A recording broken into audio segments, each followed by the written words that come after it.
Great expectations जो कि novel Charles Dickens ने लिखी है, इसकी चैप्टर 4 से 7 की समरी देखेंगे। तो चैप्टर 4 में हम देखते हैं जैसे ही पिप अपने घर पे आता है तो एकदम उसको नाराज़गी महसूस होती है कि उसने एक कन्विक्ट की हेल्प क्यों करी।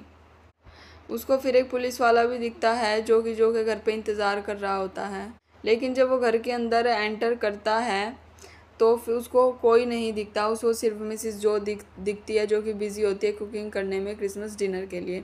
यानी उसने कॉन्विक्ट की हेल्प लगी तो उसको लग रहा था कि पुलिस उसके घर पर आई हुई होगी, लेकिन ऐसा कुछ नहीं होता। तो अब जो पिप होता है और जो होते हैं दोनों ब्रेकफास्ट साथ करते हैं और दोनों चर्च जाते हैं, और मिसिस जो होती है वो उनके पीछे पीछे चलती है। तो ये जो क्रिसमस डिनर था ये तो पिप के लिए एक बहुत ही दुख देने वाली घटना हो गई। तो जो अंकल पम्बलचूक होता है और चर्च क्लर्क होता है वो उसको टेबल के एक साइड में कर देते हैं।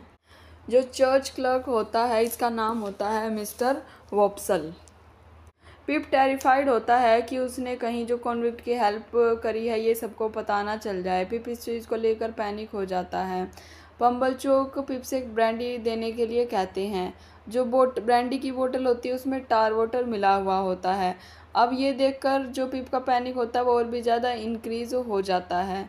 अब कुछ पुलिस ऑफिसर्स उनके घर में आते हैं with a pair of handcuff. उनके हाथ में हैंडकफ्स होते हैं। पिप बिल्कुल श्योर होता है कि पुलिसमैन उसको पकड़ने आई है, लेकिन वो तो सिर्फ जो उनके हाथ में हथकड़ी थी वो टूट गई थी, जो से उसे ठीक करवाने आए हैं। अब जो पुलिसमैन होते हैं वो पिप और जो से पूछते हैं कि हम दो भागे हुए कैदी को ढूंढने लग रहे हैं।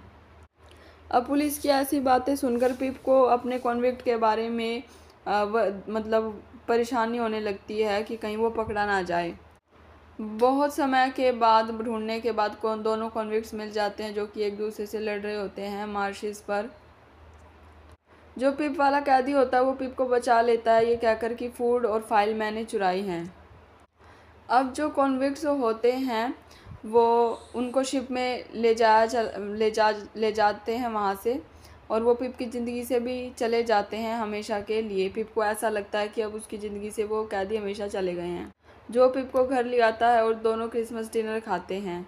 जब पिप घर पे आता है और जो घर पे आता है तो जो मिसिस जो को बताता है कि क्या क्या हुआ था। पिप को अभी भी एक पावरफुल गिल्ट महसूस होता है, इस वजह से नहीं कि उसने अपनी सिस्टर को कुछ नहीं बताया, पर इस वजह से कि उसने जो को कुछ नहीं बताया। इस इंसिडेंट के पास जब कुछ समय बीत जाता है, अब पिप के साथ ये चोरी वाला गिल्ट बनाया रहता है, लेकिन अब वो पढ़ाई करता है।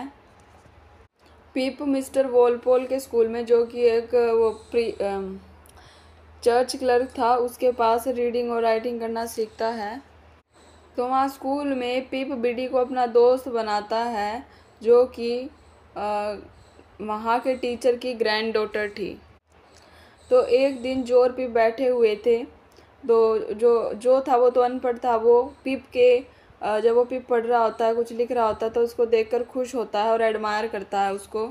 अब एकदम से मिसिस जो बर्स्ट करती है, यानी हलचल भरी उससे अंदर आती है। पम्बलचूक के साथ हाईली सेल्फ सेटिस्फाइड महसूस करती है, और वो कहते हैं कि पम्बलचूक ने पिप के लिए अरेंज किया है कि वो मिस हैविशैम के घर पर जाएगा जो कि एक रिच स्पिंस्टर।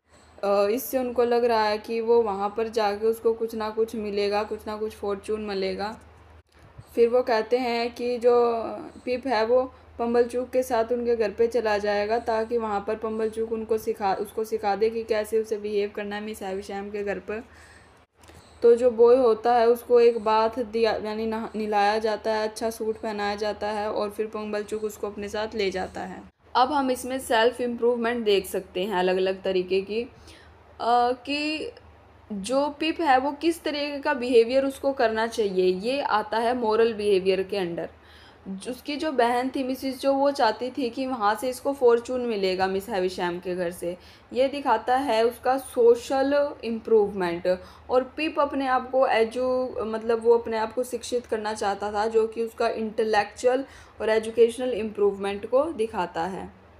और फिर हम देखते हैं जो ये बताने की कोशिश करता है पिप को कि जो हमारे अंदर सेल्फ इम्प्रूवमेंट है वो हमारे अंदर गुडनेस लेके आती है। यानी अगर हम अपने अंदर इम्प्रूवमेंट करते हैं तो हमारे अंदर कुछ अच्छा ही लेके आते हैं। वो कहता है कि जो अगर हम अमीर हो जाएं, हमारे अंदर सोशल एडवांसमेंट आ जाए, या फिर हमारे अंदर एजुकेशन एडवांसमेंट भी आ जाए, यानी पैसा भी आ जाए, एजुकेशन भी आ जाए, लेकिन इससे भी ऊपर जो चीज़ें होती है वो होती है हमारी ऑनेस्टी, हमारी एम्पैथी और हमारी काइंडनेस, कि हम कितने ऑनेस्ट हैं, किसी के साथ कितनी सहानुभूति रखते हैं, किसी के दर्द को कितना समझते हैं और किसी के साथ कितना दयालुता का व्यवहार करते हैं। लेकिन ये सब चीज़ें समझने के लिए पिप को अभी बहुत से चैप्टर पढ़ने पड़ेंगे, और इसको ये पिप को बाद में समझ आएगा कि उसके जिसके अंदर ये सारे गुण थे इसके सामने ही था और जिससे इसने कुछ नहीं सीखा। जो स्टोरी को नरेट कर रहा है वो अडल्ट पिप है।